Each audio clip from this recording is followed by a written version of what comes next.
Hello everyone, hopefully आप सभी लोग एकदम मस्त है, जबरदस्त है। होपफुली आपकी पढ़ाई भी बहुत अच्छी चल रही है। एंड सबसे पहले मैं आपको बता दूं कि हम लोग जीएसटी के पास एग्जाम क्वेश्चन सारे के सारे जितने भी अटेम्प्ट्स आए हुए हैं सारे के सारे कल हम सॉल्व करने वाले हैं।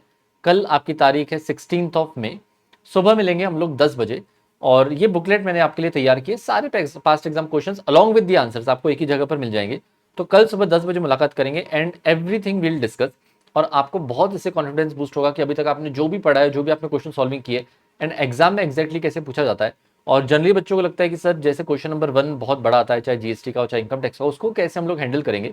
तो मिक्स क्वेश्चंस का मैंने अलग से लास्ट में एक सेक्शन बना के रखा है। तो सारे के सारे हम लोग सॉल्व करेंगे। ओके, तो कल हम मिलने वाले हैं फ्राइडे, कल हम मिलने वाले हैं सैटरडे मॉर्निंग 10 AM 16 मई। एंड संडे सुबह 10 बजे मिलेंगे हम इनकम टैक्स के पास एग्जाम क्वेश्चन के साथ, that is your direct tax. Okay, तो ये वाला जो आपका पीडीएफ रहेगा मैं नीचे अपलोड कर देता हूँ, यहाँ पर डिस्क्रिप्शन में आपको लिंक में मिल जाएगा, वहां से प्लीज उसको डाउनलोड करिएगा। अलग अलग स्ट्रीम्स के फोल्डर वहां पर डाल के रखें, सी एस सी ए में सी ए। तो आप आपकी स्ट्रीम में के अंदर जाना, सी एस के फोल्डर के अंदर जाना, उसको आप डाउनलोड कर सकते हो। अदर स्ट्रीम वाले बच्चे एक्स्ट्रा क्वेश्चन प्रैक्टिस करना चाहे तो बिल्कुल कर सकते हैं, आप उनके साथ शेयर भी कर सकते हैं। है ना, एक्स्ट्रा क्वेश्चन प्रैक्टिस कभी भी आपको हेल्प ही करती है, कोई उसमें नुकसान नहीं होगा। ओके, एंड इनकम टैक्स का मोस्टली मैं आपको परसों संडे या फिर सैटरडे नाइट तक मैं अपलोड कर दूंगा। वो हैंड रिटन फॉर्मेट में, जैसे मैंने आपको बताया, क्योंकि उसमें काफी सारे आंसर चेंज करने पड़ते हैं बार बार हर साल के हिसाब से। तो हैंड रिटन वाले आप डाउनलोड करके रख सकते हो, उसको साथ में डिस्कस कर लेंगे। ठीक है, और इसके अलावा होपफुली आप कॉन्फिडेंस से पढ़ रहे हो, आप अच्छे से पढ़ रहे हो। क्योंकि जनरली बच्चों को डर लगता है, जैसे अभी जस्ट एक स्टूडेंट को कॉल आया था, वो लाइक सर मेरे 3 रिवीजन हो चुके हैं और चौथा में स्टार्ट करने जा रहा हूँ। मैंने क्वेश्चन सॉल्विंग 2 बार कर लिए, लेकिन जब मैं खुद से अब करने जा रहा हूँ वापस से, तो बन तो रहा है, बन भी रहा है, लेकिन कॉन्फिडेंस नहीं आ रहा है। तो ये सबके साथ होता है, सबके साथ अलग अलग टाइप का डर होता है। किसी को कॉन्फिडेंस नहीं आ रहा है, किसी को लग रहा है 100% सिलेबस नहीं हुआ तो क्या होगा, किसी को लग रहा है कि एग्जाम कैसे अटेम्प्ट करना है, एग्जाम में लिखेंगे कैसे।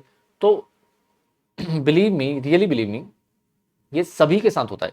This is a very very very normal and natural feeling, सबको ये लगता है। चाहे आपका ऑल इंडिया रैंक भी आने वाला होगा तो भी आपको लगेगा कि यार पूरी तैयारी मेरी नहीं हुई है। तो ये नेचुरल होता है, सबके साथ होता है, इसको आप इग्नोर कर देंगे। लेकिन स्मार्ट तरीके से आपको पढ़ते जाना है, रुकना नहीं है, पैनिक नहीं करना है।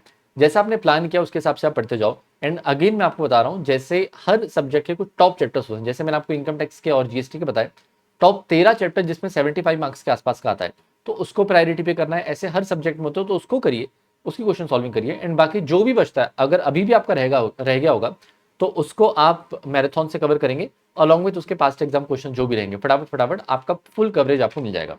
एंड प्लीज कम से कम एक बार हर सब्जेक्ट पूरा लिख के देखना।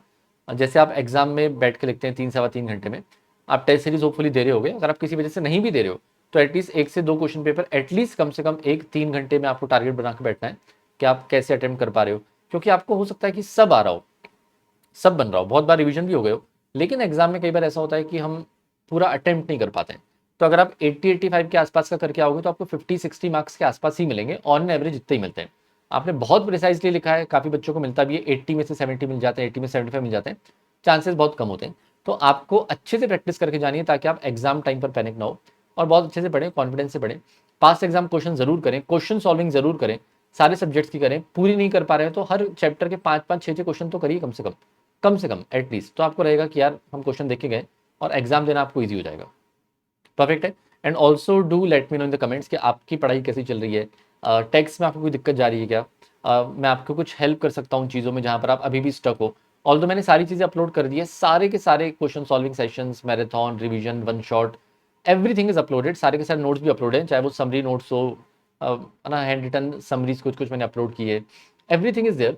फिर भी अगर आपको चीज़ें नहीं मिली हो तो आप प्लीज़ कमेंट सेक्शन में डालिए, उसको मैं नीचे डिस्क्रिप्शन में लिंक में फिर धीरे धीरे करके अपलोड करवा दूंगा। जैसे आपका कमेंट पढ़ूंगा वैसे अपलोड करवा दूंगा। ओके, सो कल सुबह मुलाकात करते हैं हम लोग 10 बजे। Share this with your friends as well on 16 of मई, 16 ऑफ मई सुबह 10 बजे। ओके, चलिए bye, thank you so much.